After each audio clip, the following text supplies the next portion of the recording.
Түүхийд хүлээн авах.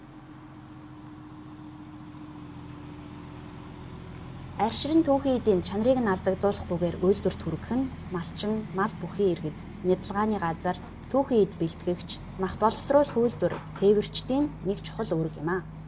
Намрын арсыг давсалсан, хатаасан, харин өвлийн арсыг хөлдөөсөн байдлаар цуглуулж нийлүүлнэ. Давсалсан, хүргсэн арширыг тээвэрлэхдээ модон шалтай твшин дээр давс дэвсээд бодын ширийг нугалж, богийн арсыг бэлэгмэл байдлаар нь үрж ачна. Арсыг машины күүзвийн хүрээнээс хэтрүүлэхгүйгээр даацанд нь тохируулан ачна.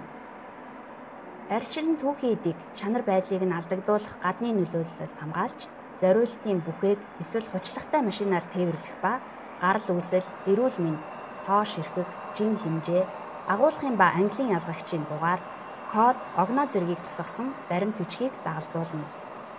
Арширнээс эвэр туурай, шир, чих уруул, чив засаа, дэлэн, сүүлний яс, цус, өөх мах, сэвс, элс, шороо, цас, мөс зэрэг жин хүндрүүлэх ба чанарт нөлөөлөх зүйлүүдийг бүрэн цэвэрлсэн байх шаардлагатай. Гэтэл үйлдвэрт бодын шир духны арс эвэртэйгээ, богийн арс ширтэйгээ нийлүүлэгдэж байгаа нь боловсруулах үйлдвэрлэлийн үйл ажиллагааг хөндрүүлээ зогсохгүй, орон нутгаас илүү ачаа тээвэрлэхэд хүргэж байна.